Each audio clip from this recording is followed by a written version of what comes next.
finished 7 books in the month of November, and all of these were new to me books. I didn't reread any books this past month. So the first book was Boomtown by Nick Stone, and I've never read a book by Nick Stone before. I think she mostly writes YA, and this was her first adult fiction novel. That was kind of what brought me to this book. It was its comparison to the show P-Valley. That was kind of what really caught my attention with this book, and it was okay. I recently said that if the show Unsolved Mysteries had a baby with P-Valley, then it would be this book. It's definitely a good book if you're into true crime documentaries. You probably really like this book. It's about a dancer who goes missing after her shift, and it kind of reminds this other dancer at the same club of a co-worker who had gone missing about a year before. So she takes it on herself to solve the mystery.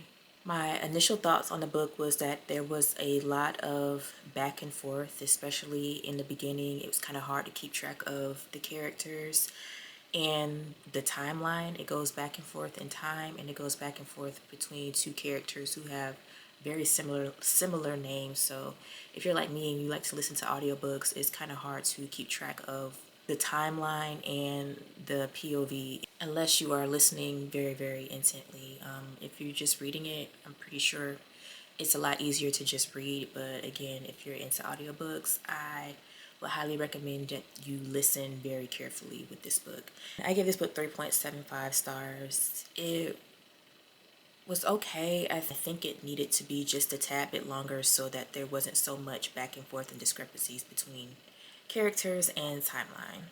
The next book is Remembered by Yvonne Battle Felton, and this was probably the book I was looking forward to reading most this month because y'all know how I feel about Curdle Creek, which is by the same author, and I have been saving this book for specifically for fall because when I first tried reading it back in the beginning of the summer, it was giving really fall November vibes. So I was like, you know what, I'm gonna save it for a cozy fall reading day. And it's a story within a story type book. I wasn't really expecting that. And it tells the generational tale of two sisters, one who is now a ghost. I had really high hopes for this book, but it just didn't hit like I thought it was gonna hit. That happens sometimes, you know, you just gotta accept it. There's nothing against this author. This is a really good author. She writes really well. The storytelling was there. The writing was elite. You can definitely tell that she knows what she's doing. I think I said before that somebody mentioned to me that they took one of her classes. She teaches a creative writing class, I want to say, at the university level. So they said that she was one of their professors, and that really made sense to me because she is a phenomenal writer.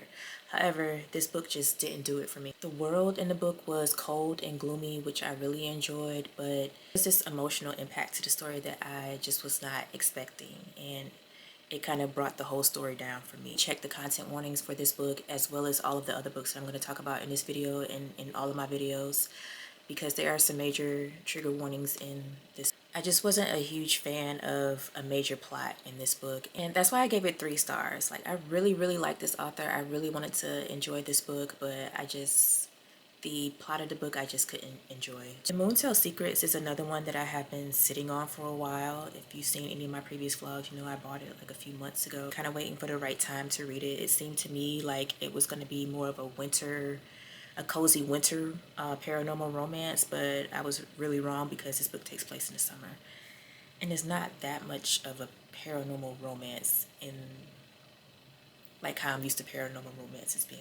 This is a supernatural slash thriller slash a little romance that involves a woman who is trying to protect her son from an entity that is trying to unalive him. This book does have some pretty mixed reviews, but like when I read reviews on Amazon about a particular book, I just take it with a grain of salt and just kind of let my intrigue guide me to what I like to read. I was a fan of her previous book that she wrote before this.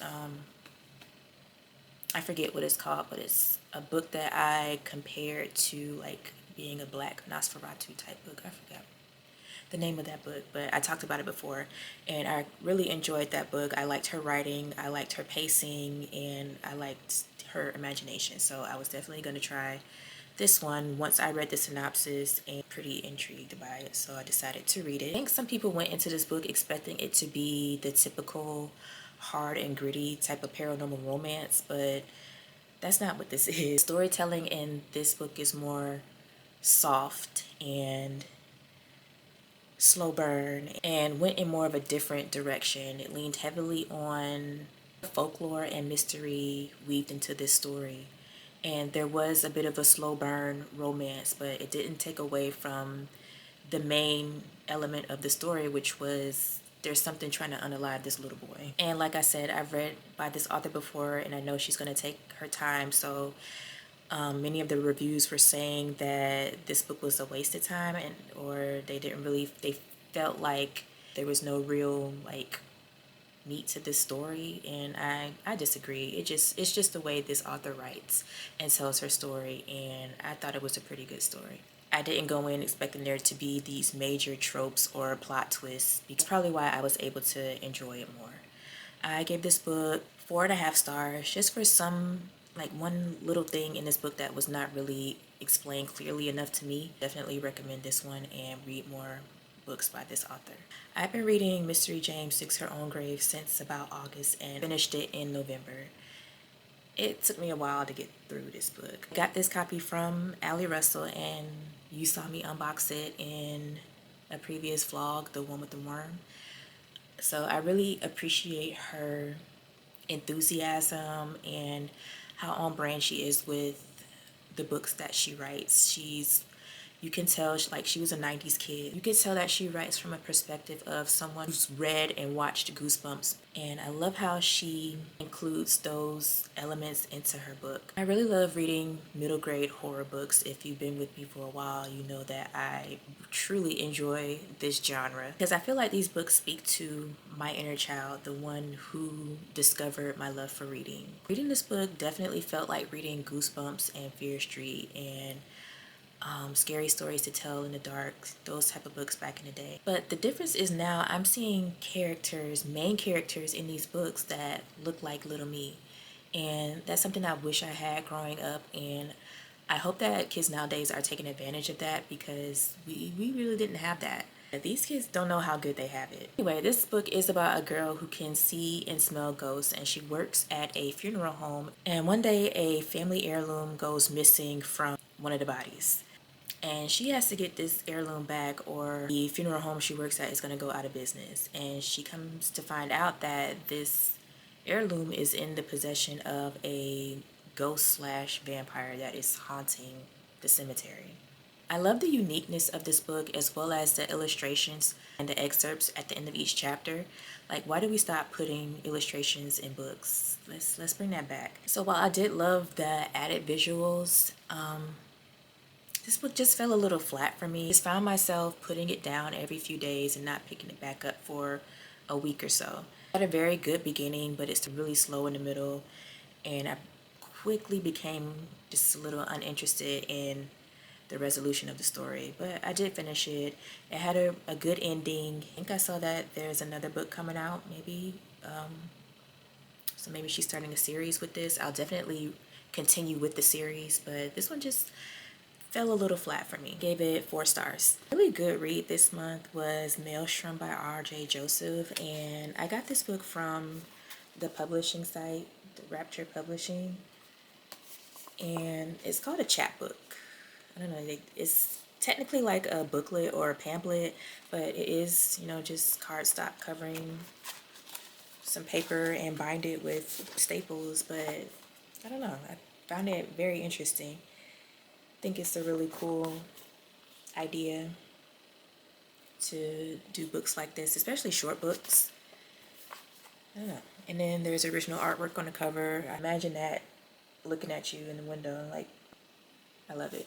It's a really, really good read. It's only about 30 or so pages, but this is the epitome of Southern Gothic horror. It has all the elements that will make a book Southern Gothic horror. The South, it takes place in Texas. It's hot, it's humid, there's a cemetery involved, there's the churches involved, there's the large house and the well-to-do black family, there's weird little kids and dolls, there's haints and ghosts and lore, just everything that will make a really good Southern Gothic horror, all done very, very well and in under 40 pages. Like, this is a really good story. So like I said, it takes place in Texas. It takes place in Galveston, Texas, and there's this big hurricane that is about to hit. There's this nanny who, the story follows the nanny, or the governess as they call her, and she not only has to protect the children she's in charge of from the storm, but from other things as well.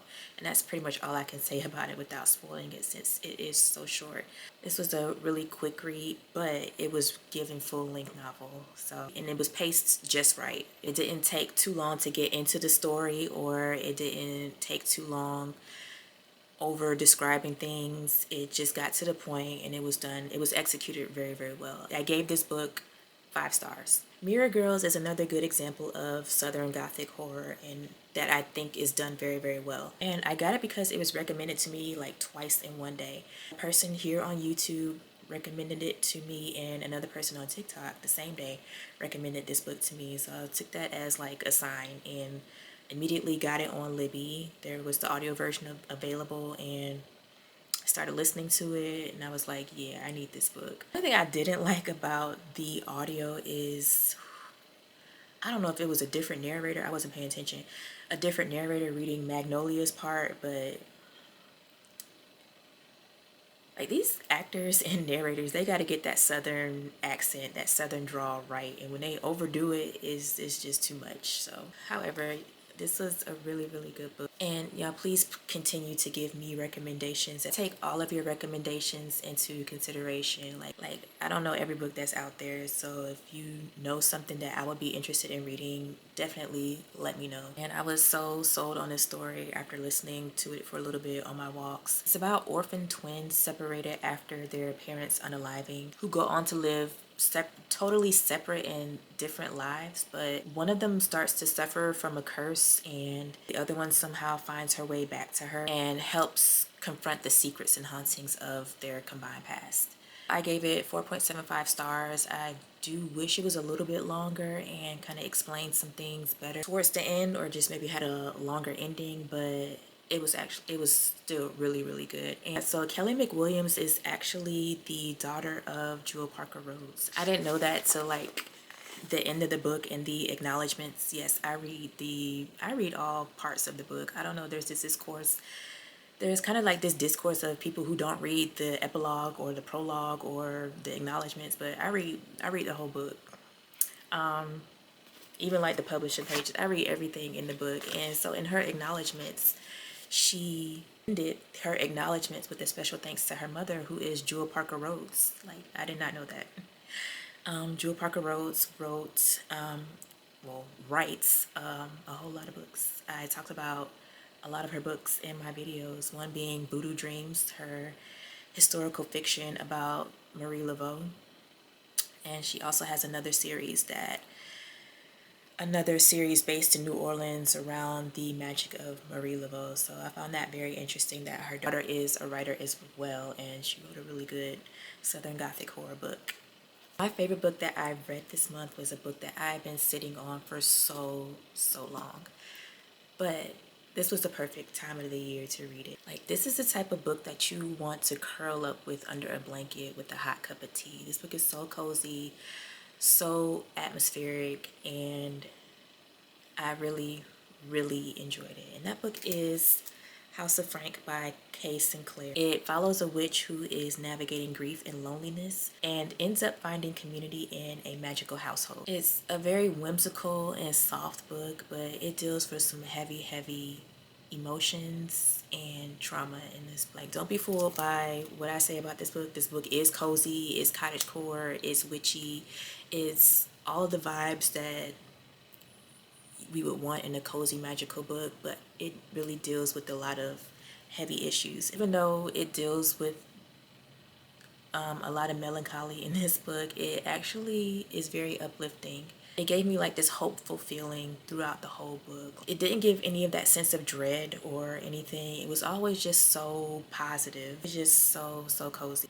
The way it's written, it just makes you feel like you are like inside the story, like you're just sitting in a cozy chair inside the story, just watching all the things going on in this book. It was so well written. She did such a great great job. I also enjoyed the fellowship and community among the characters. Everything just came together so well in this book. The writing is so gentle and immersive. It's gentle in a way that prepares you for the blows. When the emotions hit, and they do hit, they just don't feel overwhelming. I was expecting to feel crushed, but this book actually made me feel comforted. So well done, very well.